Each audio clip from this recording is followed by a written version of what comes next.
10 থেকে 15 জনের একটা প্রাথমিক তালিকা দিয়েছি। সেই তালিকাটি এখন আমরা প্রকাশ করব না, যেহেতু এটা একটা প্রাথমিক। সেটা আমরা আরো চূড়ান্ত করে দ্রুত সময়ের মধ্যে, সেটা প্রায় 24 ঘন্টার মধ্যেই সেই তালিকা সহ আপনারা সরকারের অন্তর্বর্তীকালীন সরকারের ঘোষণাটি দেশবাসী পেয়ে যাবে। ডক্টর ইউনূস দেশে নেই আমরা জেনেছি, আপনাদের সাথে কথা হয়েছে, উনি কি দেশে ফিরেছেন কিংবা কবে ফিরবেন? আমরা ওনার একটি মাইনর অপারেশন আজকে হয়েছে, উনি আগামীকালই দেশের উদ্দেশ্যে রওনা হবেন। হয়তো আগামীকাল রাতে অথবা পরশুদিন সকালের মধ্যে উনি দেশে এসে পৌঁছাবেন এবং এর মধ্যেই আমাদের তালিকাটিও চূড়ান্ত হয়ে যাবে এবং হয়তো আমরা 24 ঘন্টা বা তারও কিছু সময়ের মধ্যে, অধিক কিছু সময়ের মধ্যেই আমরা পূর্ণাঙ্গ যে সরকার, অন্তর্বর্তীকালীন সরকারের শপথ যে বিষয়টি সেটি আমরা করে ফেলতে পারবো। আমরা সমন্বয়কবৃন্দ এবং আমাদের বৈষম্যবিরোধী ছাত্র আন্দোলনের যে লিয়াজু কমিটি এবং আমাদের সাথে আমাদের সম্মানিত শিক্ষক, ঢাকা বিশ্ববিদ্যালয়ের অধ্যাপক আসিফ নজরুল স্যার এবং প্রফেসর তানজিম উদ্দিন স্যার, আমাদের সাথে আজকে আমরা একত্রে বঙ্গভবনে এসেছিলাম। মহামান্য রাষ্ট্রপতি এবং সেনাবাহিনী, বিমান বাহিনী এবং নৌবাহিনী, 3 বাহিনী প্রধানের সাথে আমাদের দীর্ঘ সময় বর্তমান পরিস্থিতি এবং অন্তর্বর্তীকালীন সরকার নিয়ে আলোচনা হয়েছে।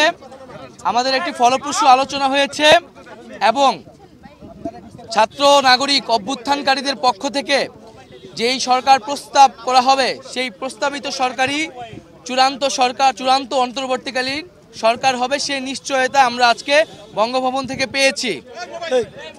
আমরা প্রাথমিকভাবে আমাদের অন্তর্বর্তীকালীন সরকারের জন্য সরকারের প্রধান উপদেষ্টা হিসেবে সর্বজন গ্রহণযোগ্য নোবেল পুরস্কার বিজয়ী আন্তর্জাতিক খ্যাতিসম্পন্ন ব্যক্তিত্ব ডক্টর মোহাম্মদ ইউনূসের নাম প্রস্তাব করেছিলাম এবং আজকে মহামান্য রাষ্ট্রপতিও সম্মতি দিয়েছেন ডক্টর মোহাম্মদ ইউনূসকে প্রধান করেই অন্তর্বর্তীকালীন সরকার দ্রুত সময়ের মধ্যে গঠন করা হবে এবং আমরা এই অন্তর্বর্তীকালীন সরকারের একটি তালিকা, প্রাথমিক তালিকা দিয়ে এসেছি, যেখানে নাগরিক সমাজ সহ ছাত্র প্রতিনিধিত্ব রয়েছে এবং খুবই দ্রুত সময়ের মধ্যে আমরা এই তালিকাটি নিয়ে বিভিন্ন রাজনৈতিক পক্ষের সাথে আলোচনার মাধ্যমে এটি চূড়ান্ত করা হবে এবং খুবই দ্রুত সময়ের মধ্যে অন্তর্বর্তীকালীন সরকার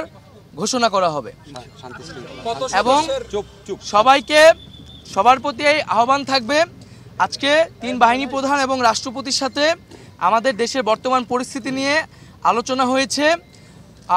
রাষ্ট্রপতি এবং মহামান্য রাষ্ট্রপতি এবং 3 বাহিনী প্রধান অভ্যুত্থানকারী ছাত্র নাগরিকদেরকে সম্মান জানিয়েছেন এবং পাশাপাশি দেশে যে ধরনের পরিস্থিতি চলছে, অরাজকতা এবং সহিংসতা আমরা দেখছি নানা ধরনের, তার প্রতি গভীর উদ্বেগ প্রকাশ করেছেন এবং আমরা সকলের প্রতি আহ্বান জানাবো যে অভ্যুত্থানকারী ছাত্র নাগরিকদের প্রস্তাবিত সরকারি বাংলাদেশে দ্রুত সময়ের মধ্যে ঘোষণা করা হবে।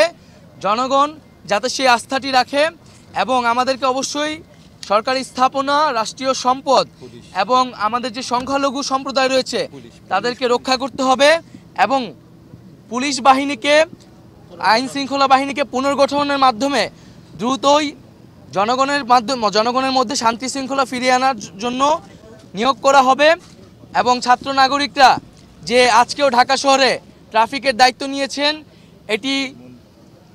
এটি মন্দির পাহারা দিচ্ছেন, এটিকে সবাই প্রশংসা করেছেন এবং দেশের আইন শৃঙ্খলা বাহিনী ফিরে আসা না পর্যন্ত আমাদেরকে সবাইকে সতর্ক থাকতে হবে এবং আমাদেরকে এই যে কোনো ধরনের নাশকতা যাতে না হয়, লুটপাট যাতে না হয়, সেজন্য ছাত্র জনতাকে পাহারা দিতে হবে, সতর্ক অবস্থানে থাকতে হবে।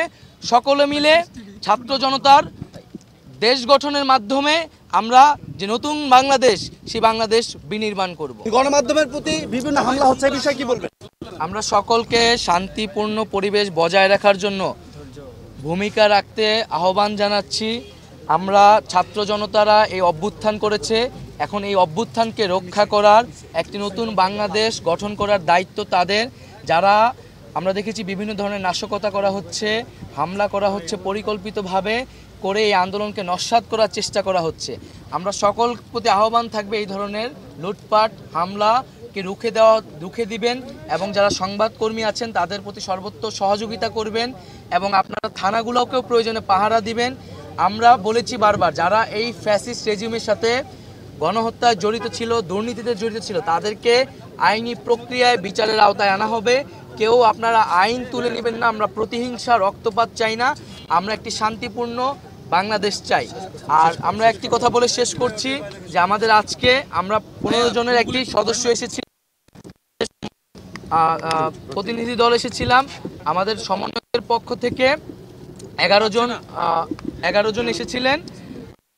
আর আমাদের লিয়াজু কমিটির পক্ষ থেকে মাহফুজ আলম এবং নাসির আবদুল্লাহ এসেছিলেন এবং আমাদের শিক্ষকদের পক্ষ থেকে অধ্যাপক আসিফ নজরুল স্যার এবং অধ্যাপক তানজিম উদ্দিন স্যার আমাদের সাথে আজকের আলোচনা ছিলেন। আমরা 3 বাহিনী প্রধান এবং মহামান্য রাষ্ট্রপতির সাথে আমাদের লিয়াজু কমিটির 2 সদস্য এবং আমাদের সমন্বয়কদের পক্ষ থেকে 2 জন আলোচনা করেছি।